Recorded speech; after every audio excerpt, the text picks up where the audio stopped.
Let's go ahead and settle into a comfortable meditation posture.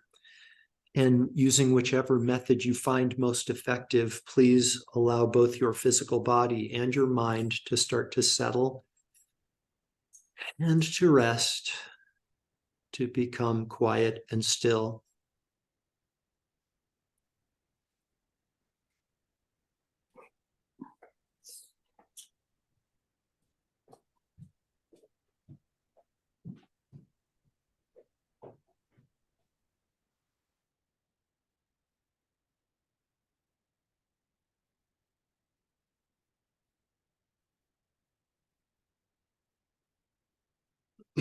And when you're ready, please go ahead and transition into meditation on the inner body. Become the silent observer of sensations that may start in your hands and your feet in the form of a tingling, perhaps a lightness, perhaps a heaviness, perhaps a pulsation.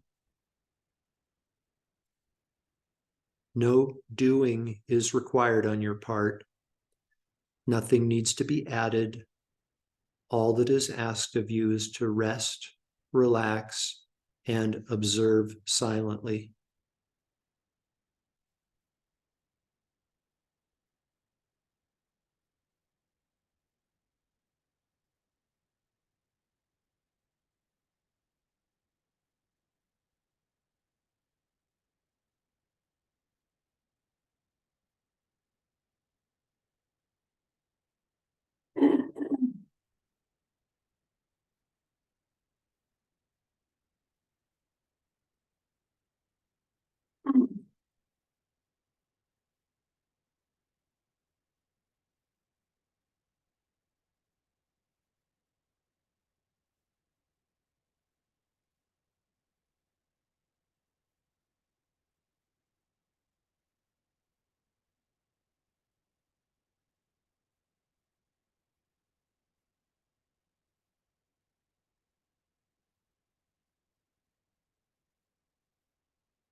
in terms of quiet stillness and awakened awareness, there is no more compelling role model than the mountain. Day after day, year after year, century after century, the mountain simply observes silently.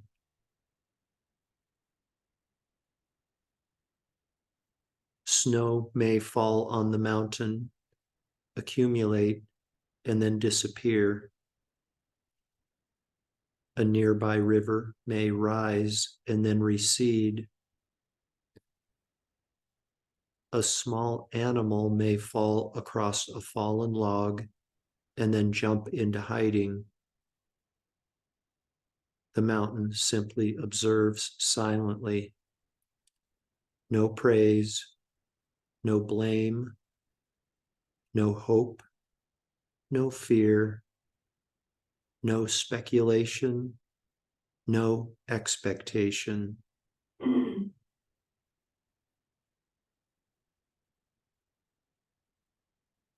Be like a mountain as you silently observe sensations within your own body mountain.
Now, very gently, please redirect your awareness from sensations within your inner body to this entity we've decided to label physical body.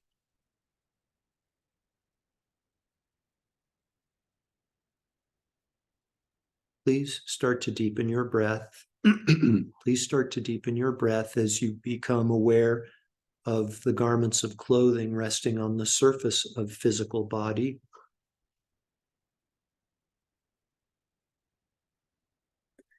Become aware again of your surroundings inside the room that you're occupying.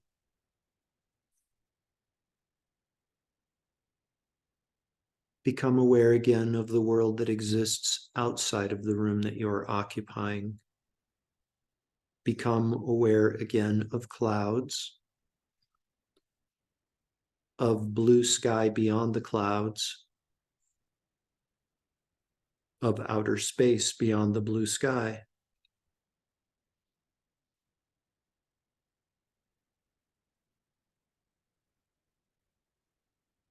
We dedicate all of the merit, all of the positive energy from this morning's meditation and Dharma talk to world peace. May all beings without exception enjoy an abundance of pure air and water, delicious, nutritious food, safe, warm, dry, reliable, affordable shelter, and comfortable, functional, attractive clothing. And with everyone's basic needs met, may we all enter and progress on wisdom paths that lead to complete and permanent liberation from all forms of suffering.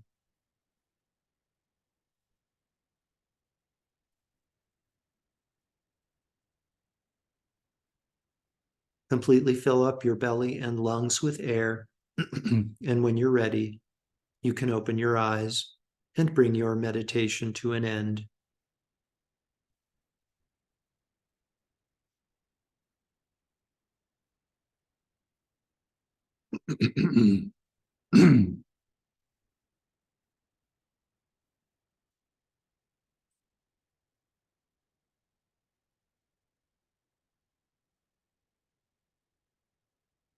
Welcome back, everyone.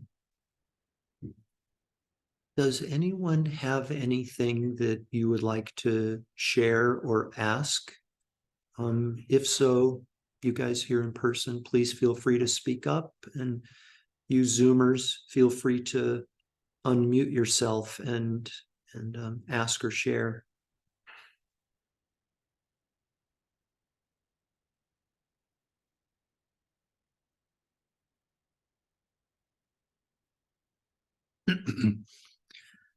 So, we have been talking over the last few classes, not including our class on Monday. On Monday, we talked about grudges and resentment and releasing grudges, and the fact that we can use the conflict in Israel as a mirror to reflect back to us the consequences of our holding grudges and resentments against others, and how we can contribute directly to world peace. Like I've said it a couple of times, and I'm still really impacted in a powerful way about the fact that one of the most effective ways that I can contribute to world peace is to do whatever is necessary to release grudges and resentments that I have toward others. A point that we also made on Monday was that, we can't rush forgiveness. It's not like there's a button we can push and suddenly release our resentments. It takes skill. It may take time.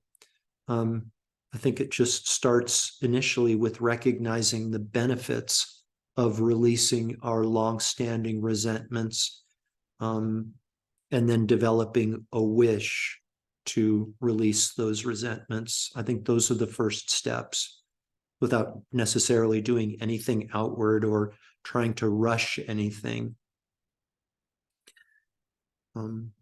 So that was Monday's class, but before that, we were going back to the basics, to kind of the Dharma basics, the meditation basics, and we've been talking about happiness. And you'll remember that we talked about the fact that every single being, without exception, in our world has a wish to be happy.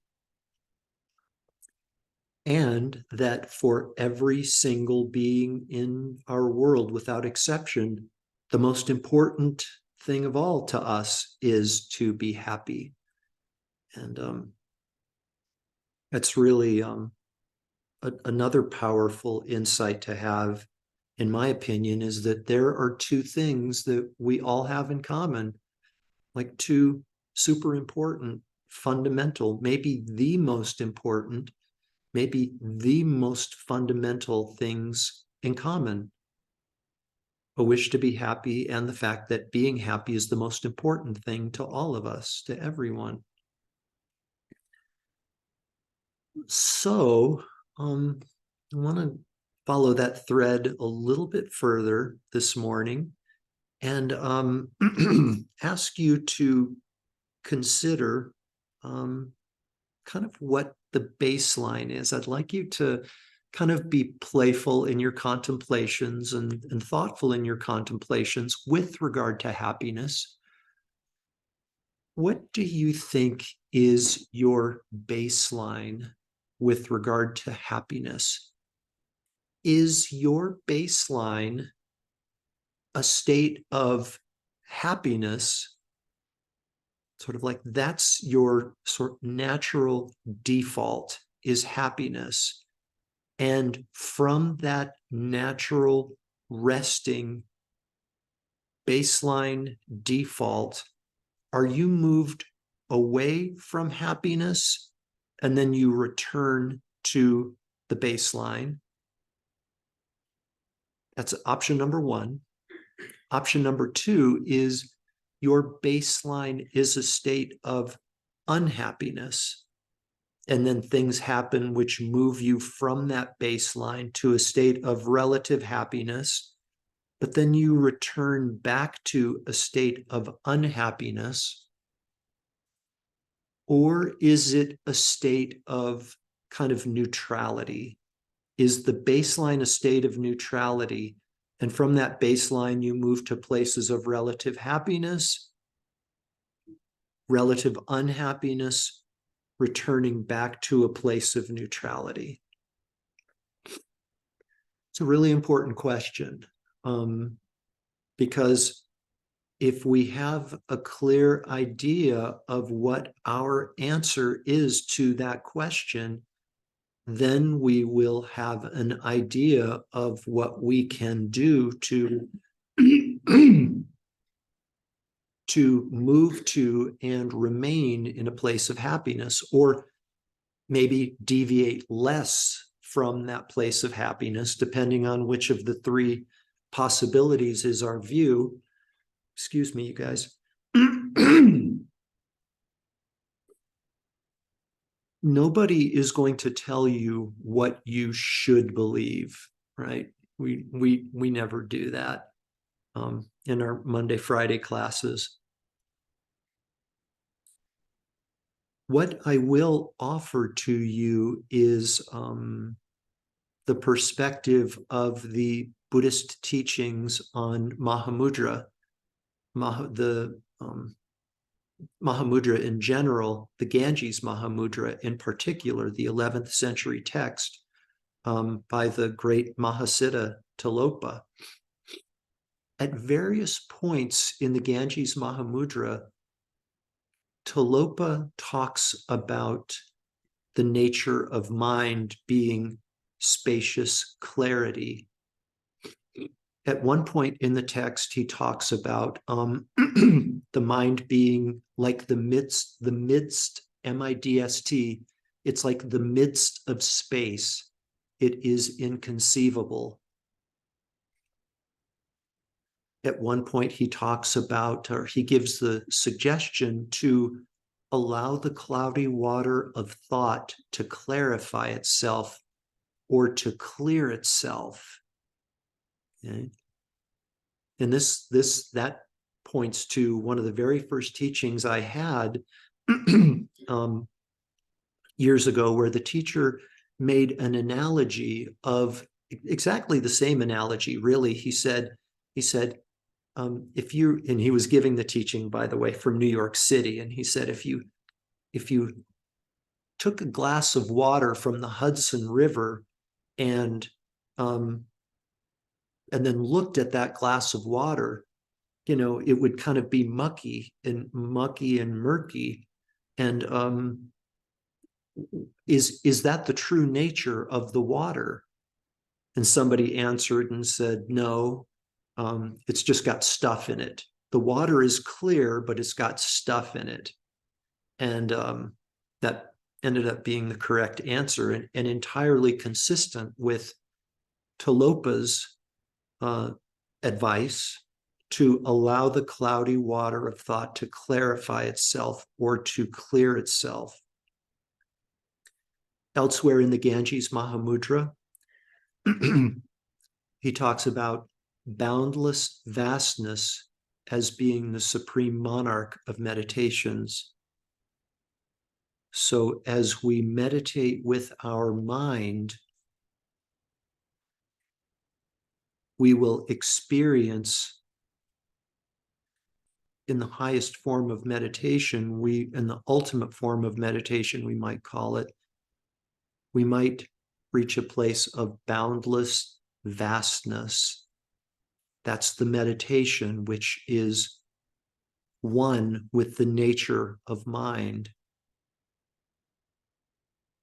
And then in Tibetan traditions, other Tibetan traditions, they're more explicit when they talk about the nature of mind being like bliss, like blissful in nature, like inconceivable bliss. They talk about it. So I kind of conclude from those examples that the answer to our question about what is the baseline, our baseline, what we return to, what we tend toward, is a clarity of mind, option number one. But they don't, the sutras don't really talk about it as being happy or unhappy, or tending toward happiness or tending toward unhappiness. The teachings kind of transcend that. They kind of transcend happiness and unhappiness and talk about a state of awareness that surpasses all. A state of consciousness that is beyond description, beyond conceptual understanding, so profound, so boundless, so vast. How can it not be blissful? And we can talk about it in terms of happiness if we want to. How could it not be a happy state? Blissful, boundless vastness may be too much for us to wrap our conceptual minds around. So let's stick with happiness. Our baseline, at least according to the Buddhist sutra teachings, is that our baseline is happiness. And from that baseline, we deviate to relative states of unhappiness, but returning back to the baseline of happiness.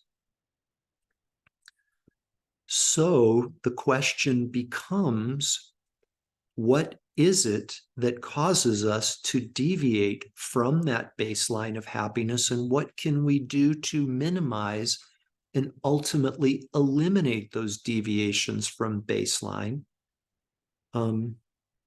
Tilopa talks about the cloudy water of thought to clarify itself or to clear itself. That gives us an important hint. We won't dive deeper into it now. We'll save that for Monday's class. Okay. Once again, you guys, again, this Saturday, with regret, I have to say no Medicine Buddha meditation. We will resume a week from Saturday. Have a wonderful day and a wonderful weekend. Thanks, Jeff. Thanks, Jeff. Yeah, You're bye. most welcome.